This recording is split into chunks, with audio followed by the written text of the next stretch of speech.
Je vais essayer de répondre à la question que pose Jean Brancucci en lui indiquant que si ce débat est historique, il devrait rentrer dans l'histoire, mon cher Jean. Je crois qu'on rentre dans l'histoire lorsqu'on se grandit avec les événements. Je ne suis pas sûr que nous nous grandirions en répondant à votre question sur la base d'une stratégie culpabilisante. Et donc nous, on va répondre à cette question avec ce que nous sommes, avec notre trajectoire, avec notre propre histoire, en mesurant, sinon la dimension historique, terme hautement galvaudé dans cet hémicycle depuis des années maintenant, en tout cas la solennité qui s'impose. Parce que parce qu'on mesure avec vous l'impact que peut avoir ce débat dans ce qu'il a de positif, mais aussi dans ce qu'il pourrait entraîner. Mais pas au point où vous voulez nous emmener, mon cher Jean.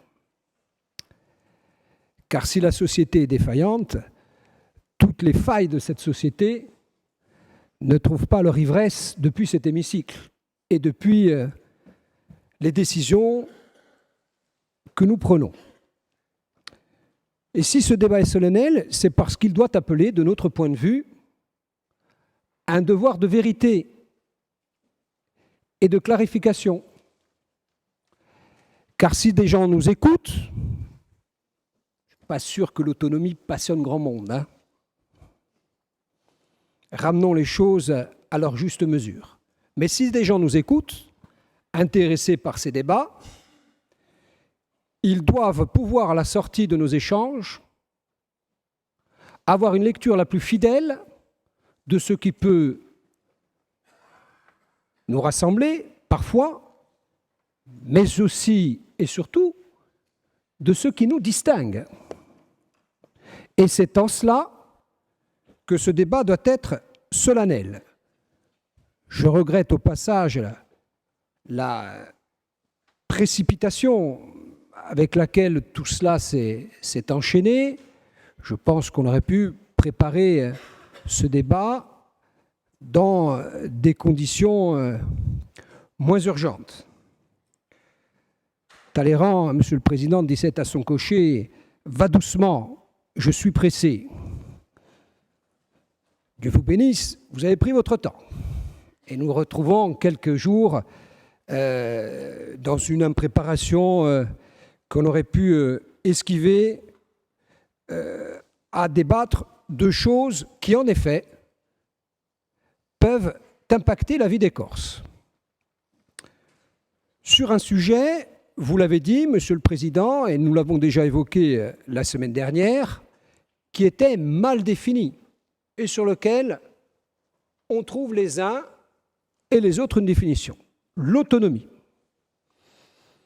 Vous avez le mérite, et je veux saluer le travail de la commission que présidait Romain Colonne, d'avoir, sur une base universitaire, avec le biais de confirmation que j'évoquais l'autre jour, le biais de confirmation, vous savez, c'est à partir d'un schéma de pensée préétabli, on cherche dans la littérature, dans ce que font les autres, à confirmer notre schéma de pensée initial. Mais, avec l'honnêteté qui vous sied si bien, à définir ce que c'est que l'autonomie pour vous. Faisons simple, l'autonomie pour vous, c'est le pouvoir de légiférer, de produire de la loi, sans le contrôle du Conseil constitutionnel, sur des sujets sur lesquels nous allons revenir. La première réserve que l'on a manifestée de façon constante, elle était d'ordre méthodologique, parce que dans l'ordre, nous, on aurait pris les problématiques.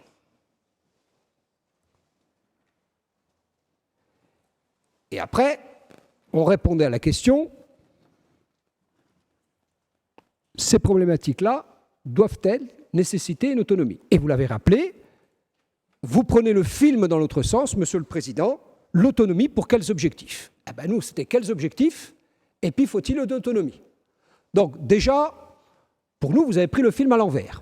Mais il y a le fait majoritaire, adoubé d'une certaine façon plutôt ambigu, en tout cas un certain temps par le gouvernement, puisque dès le 21 juillet dernier, nous nous étions entendus sur l'idée qu'il fallait serrer les problématiques, examiner ce qui était possible de traiter à droit constant, et puis on allait voir s'il était nécessaire d'évoluer. Ça ne s'est pas passé comme ça, et on arrive aujourd'hui, début juillet, à traiter d'un sujet d'évolution institutionnelle en ne répondant pas au devoir qui nous semblait le plus essentiel, qui était de dresser le bilan des compétences que nous a transférées le législateur, peut-être pas depuis 40 ans, mais en tout cas depuis une vingtaine d'années. Car, vous le savez, d'aucuns vous disent, non pas en méconnaissant votre définition, mais sur une approche globalisante, vous êtes déjà autonome. On pourrait considérer que ce terme est abusif. On pourrait aussi considérer que nous avons une très large latitude sur certains sujets, sur les déchets, sur la formation professionnelle, sur l'organisation de nos transports maritimes, aériens. Il serait utile de sonder, non pas par nos propres moyens, mais de demander l'opinion de ceux que nous administrons sur ces sujets où nous avons, à défaut d'autonomie, au sens où vous l'entendez, en tout cas, de très grandes marges de manœuvre. Je ne suis pas sûr que le bilan ne soit pas contrasté. Et ce faisant, je convoque l'ensemble des mandatures qui ont eu à exercer ces compétences. Toujours sur le thème des bilans, et toujours sur le thème de la précipitation, nous avons créé les conditions pour opérer une fusion qui n'est toujours pas aboutie, vous le savez bien. Donc en gros, sans se fixer des objectifs, sans dresser un bilan des compétences que nous exerçons depuis un certain nombre d'années et depuis très peu d'années avec la fusion, sans avoir esquissé ce que va être l'absorption, par exemple, de la Chambre de commerce. Nous ne sommes pas en train de demander quelques compétences sur la base de votre rapport. Vous êtes en train de demander de légiférer sur tout, sauf les compétences régaliennes. Deuxième réserve, vous avez répondu en partie, Madame la Présidente, l'été dernier. Et Monsieur le Président de la Commission des évolutions législatives et réglementaires a tenté d'y répondre sur un plan plus juridique.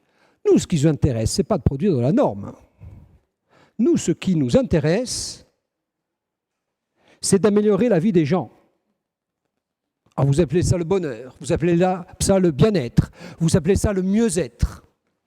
Mais qu'est-ce qui, dans votre bibliographie, qu'est-ce qui, du point de vue institutionnel, démontre,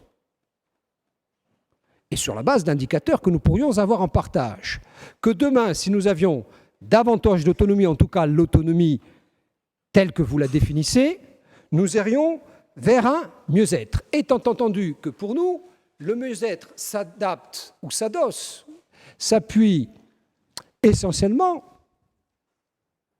sur ce qui fonde les préoccupations des Corses. Et les préoccupations des Corses, dans l'ordre ou dans le désordre, sont celles de tous les citoyens de France et d'ailleurs.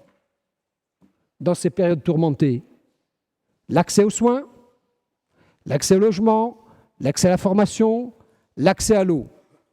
En quoi les régions sur lesquelles vous prenez valeur exemplaire ont-elles fait la démonstration que sur ces sujets, on avait amélioré l'accès aux soins, l'accès à l'eau, l'accès à la formation, l'accès à l'emploi, l'accès à un toit?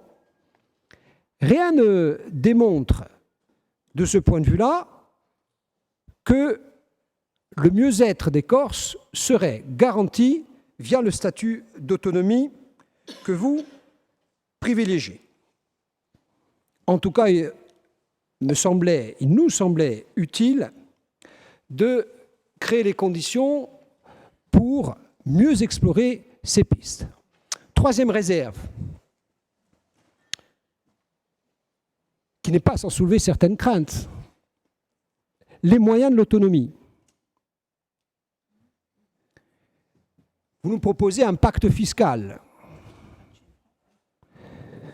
Mais un pacte fiscal, il doit s'appuyer sur des modélisations chiffrées pour que nous puissions mesurer le risque de ce transfert de fiscalité.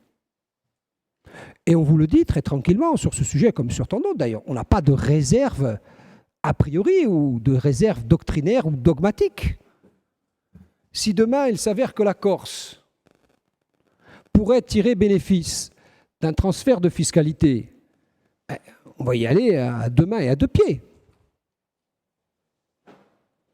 Dans le contexte que nous vivons, qui est un contexte quand même international assez tourmenté et parfois assez brutal, dire à la Corse, on vous fait confiance, on joue l'éthique de responsabilité, vous allez pouvoir bénéficier de transferts de fiscalité, en vertu de quoi on va vous donner moins de dotation.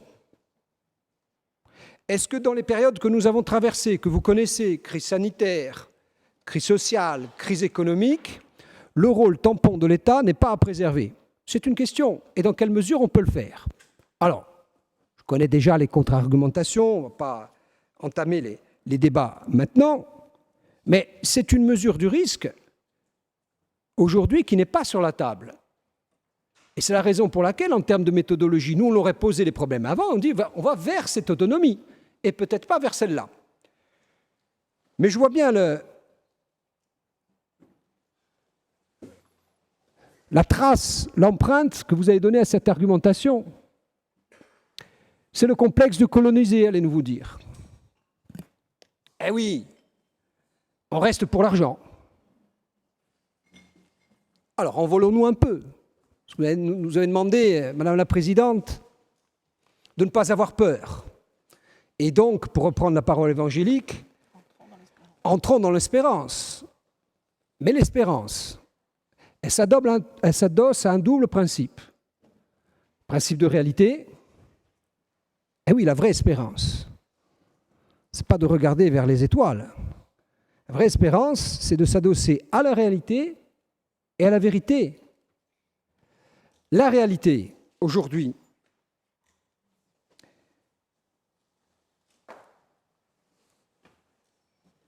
la réalité qui est celle de ceux qui gouvernent et donc qui auront à statuer sur l'éventuel octroi d'une autonomie par la Corse. On la regarde fixement ou on fait semblant de l'ignorer?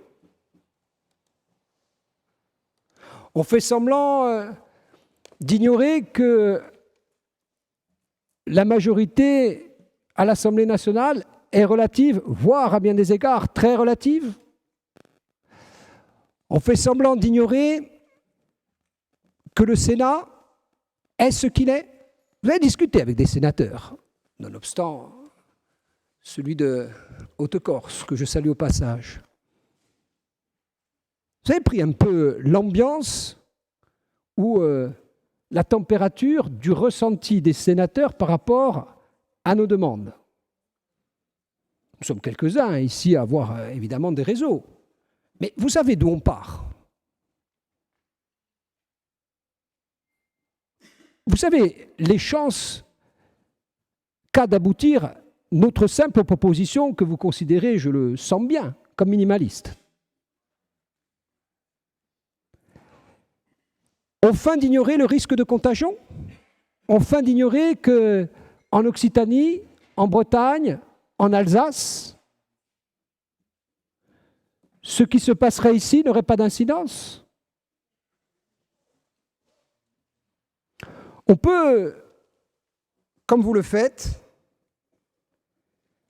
désigner la Lune. Monsieur le Président, un jour, de façon très inconvenante, mais ce n'est pas dans vos habitudes, et vous en êtes excusé depuis. C'est l'histoire du sage qui désigne la Lune, et l'idiot regarderait le doigt. On va vous laisser, en tant que sage, regarder la Lune, mais on va venir au principe de vérité. Le principe de vérité, c'est que pendant que vous regardez la Lune, nous, on garde les pieds sur Terre, mais ça ne nous interdit pas de regarder vers d'autres astres. On ne regarde pas vers les mêmes astres. Parce qu'il y a un principe qu'on ne doit pas ignorer, c'est une vérité électorale, doctrinaire, dogmatique, mais c'est une vérité historique aussi. Jean, avec des trémolos dans la voix, nous rappelait son histoire. Je naissais quand vous étiez sur les barricades, Jean, en 68. On ne vient pas de la même histoire. Et il n'est pas question ici de roman national. Il est question de trajectoire individuelle, collective et personnelle. Avec le groupe dont je suis le porte-parole aujourd'hui, on a une autre histoire.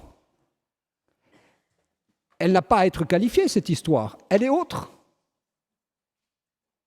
Elle est différente. Elle s'inscrit dans d'autres idéaux en regardant vers d'autres formes d'idées que les vôtres. Elles ne sont pas moins respectables, elles ne sont pas plus blâmables, mais elles sont autres. Et on voudrait faire aujourd'hui comme si nous étions les uns les autres dépositaires de la même confiance du peuple. Comme s'il y a 2 ans, il n'y avait pas eu des élections. Comme s'il y a 2 ans, et vous le rappelez à souhait, il n'y avait pas 2/3 des électeurs qui avaient voté pour vous et 2/3 des électeurs qui n'avaient pas voté pour vous. On voudrait faire comme si tout ça n'existait pas et provoquer en 24 heures une sorte de consensus artificiel. Mais sur quelle base? On les connaît, ces bases. Vous vous reconnaissez en tant que nationaliste. C'est respectable. C'est même à ce point respecté par le corps électoral qu'il vous donne des majorités depuis un certain temps. Est-ce qu'en 24 heures, vous allez nous demander de devenir nationaliste? Mais ce serait faire injure à la démocratie. Et c'est quoi être nationaliste? Alors moi, modéré, pas modéré, immodéré, je ne sais pas ce que c'est. Moi, si j'étais nationaliste, je serais pour l'avènement d'une nation. Bien, alors, que vous le soyez modérément pour l'avènement d'une nation, c'est une chose. Mais il y a quand même ce qui nous sépare. Et vous adossez ça à un triptyque, et on voit bien le piège dans lequel nous allons éviter de tomber parce qu'il est grossier. De dire, mais au fond, vous êtes d'accord avec nous sur les attributs d'une nation. Alors, l'heure de vérité, elle est là. Est-ce que dans notre groupe, il y a des gens qui sont traversés par l'idée qu'il existe un peuple corse? La réponse est oui. À commencer par celui qui vous parle. Est-ce qu'il y a des gens qui sont traversés par l'idée qu'il faut être très en pointe sur la langue pour aller jusqu'à l'officialité, la co-officialité? La réponse est oui. Et j'en suis. Est-ce qu'il y a des gens qui pensent qu'il faut être en pointe pour donner l'accès au logement, à la terre, au foncier, à ceux qui se reconnaissent du peuple corse? La réponse est oui. Ah oui, mais... Eh oui, mais... Eh oui, mais là on s'arrête. Pourquoi? Pourquoi est-ce qu'on n'est pas nationaliste pour autant? Parce que de ces 3 attributs, vous faites nation. Et vous avez le droit de penser à l'avènement d'une nation corse. Et prenez acte du fait que ces 3 attributs sur lesquels, dans le groupe comme ailleurs, il y a des approches qui peuvent être plus ou moins formalisées, plus ou moins ressenties du reste, plus ou moins vivantes. Vous avez dit, Monsieur le Président, ça participe de nous intimement, viscéralement, irréversiblement, intimement, viscéralement, irréversiblement. Nous ne sommes pas nationalistes. Et à ce stade, si on veut que les débats se découvrent dans leur pure vérité, il faut que les Corses le sachent. Et vous ne pouvez pas nous demander d'aller vers là où vous voulez aller et nous demander, et vous demandez nous, de vous dépouiller de ces attributs qui constituent le fait national, qui lui-même s'adosse à un roman national. Et c'est bien là ce qui nous distingue. Et si on ne dit pas ça aux Corses, alors il n'y a plus besoin de faire d'élection. Si on ne respecte pas ces différences, il n'y a plus besoin de retourner aux urnes. Et non, Monsieur le Président,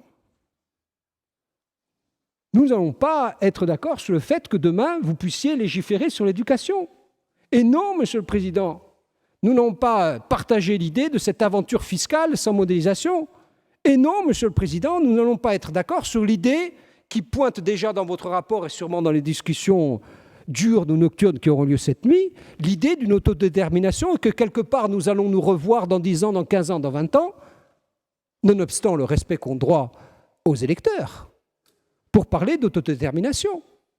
Et c'est bien là ce qui nous distingue. Donc, fort de ces vérités, fort de ces réserves que je viens de manifester, vous comprendrez bien notre insistance et notre détermination tout au long de cette journée, de cette nuit, de ce lendemain, des semaines qui viennent, à rester non pas figés, mais à rester fermes sur nos positions. Nous, on a déposé un texte. On vous tend la main pour que vous rapprochiez de ce texte, mais sans illusion. Encore une fois, ce serait faire injure à ce que vous êtes, à la trajectoire que rappelait Jean Biancucci avec des trémolos dans la voix. Donc, nous allons déposer un texte et on sait bien comment les choses peuvent advenir. À ce stade, Monsieur le Président, vous disposez de la majorité absolue. C'est Confucius disait « le pouvoir corrompt, le pouvoir absolu corrompt absolument ». Je parle de corruption démocratique, je m'entends, Monsieur le Président. Vous avez le pouvoir absolu de corrompre ce texte, de le dépouiller, de le dégrader par voie d'amendement ou avec des artifices de procédure dont cette Assemblée a le secret. Nous, ce qu'on vous demande, et on vous exhorte à respecter ce choix, c'est de créer les conditions pour dire il y a un texte qui ne nous ressemble pas. Ce texte, on vous demande de le laisser vivre jusqu'à la fin. Je crois que vous avez un jeu de cercle concentrique à opérer avec votre propre famille. Gageons que ce ne seront pas des ronds dans l'eau, mais des cercles qui seront fertiles tout au long de cette journée. Pour notre part, nous allons déposer un texte. Ce texte, on souhaite qu'il ne soit pas amendé, qu'il ne soit pas retouché et qu'il soit mis au vote à la fin de cette séquence. Vous avez dit aussi un jour, Monsieur le Président, on ne peut pas construire une société avec des gagnants et des perdants. On peut perdre. Il vaut mieux se concentrer sur l'idée qu'au terme de ce débat, il y ait des gagnants et des perdants que des faux gagnants et donc des faux perdants. C'est l'idée qu'on se fait de la démocratie. Au fond, et pour faire simple, qu'est-ce qui nous distingue ? Vous voulez adopter la loi, nous voulons l'adapter. Il n'y a qu'une voyelle entre nous. Nous, on vous demande de faire en sorte que cette voyelle résonne comme l'expression de la diversité. Dans cet hémicycle, on vous demande de faire en sorte que vous fassiez vivre la diversité. Vous le devez, Monsieur le Président, vous le devez à nos idéaux respectifs, vous le devez à cette Assemblée dans son histoire et dans cette diversité. Vous le devez, je crois, au peuple qui en a tant besoin en ces temps tourmentés et cousés cire.